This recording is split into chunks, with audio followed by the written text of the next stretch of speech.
मुख्तलिफ parties, peoples party की पंजाब में छुट्टी, बिलावल साहब हुकूमत गिराने जा रहे थे, सुना था हमने, छुट्टी हो गई। और मुस्लिम लीग नून की बलूचिस्तान में छुट्टी हो गई, पंजाब में भी क्या कह रहे, हाँ पीपीपी, वही तो, पंजाब में भी वो तो हुकूमत गिराने जा रहे थे। तो अल्हम्दुलिल्लाह मैं समझता हूँ कि तहरीक इंसाफ वो जमात है जिसने चारों सूबों में भरपूर अंदाज में अल्हम्दुलिल्लाह उनकी नुमाइंदगी है, मेजॉरिटी जगह पर नंबर 1 पे, और कहीं कहीं किसी किसी कैंट के अंदर सेकंड भी रहे, रनर अप भी रहे। लेकिन हमारी 2015 में 42 सीट्स नशिस्तें थी और इस दफ़ा 63 नशिस्तें हैं।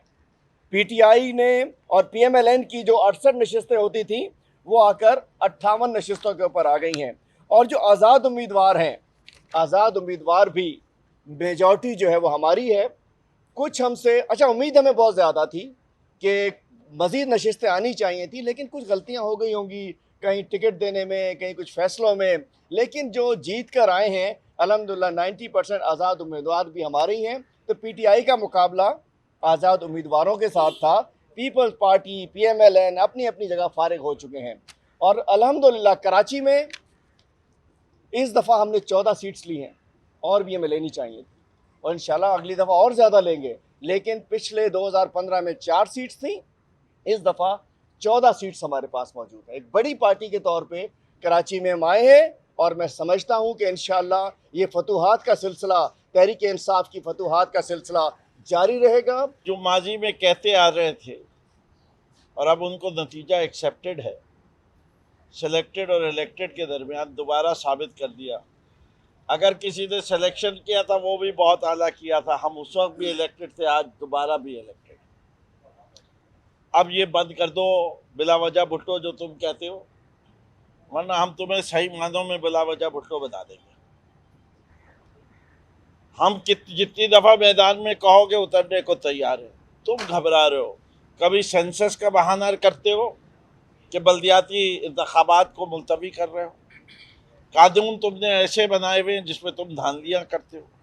सब कुछ तुमने सिंध हुकूमत के पास इसलिए रखा हुआ है कि बल्दियाती निज़ाम खोखला रहे, लेकिन इसके बावजूद तुम में हिम्मत नहीं हो रही कि तुम बल्दियाती इंतखाबात कराओ।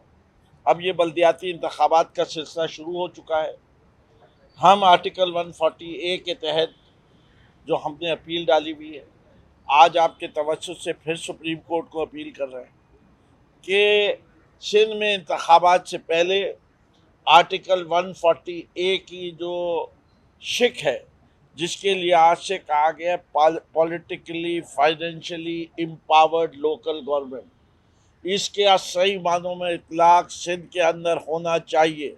ये नहीं हो सकता कि बल्दियाती निज़ाम और शहर कराची, हैदराबाद, सक्कर, उसमें खसूसी तौर पे कूड़ा उठाने की ज़िम्मेदारी सूबाई हुकूमत, बसें चलानी सूबाई हुकूमत, पानी लाना सूबाई हुकूमत, नालों की सफाई सूबाई हुकूमत, जो कुछ नहीं करती।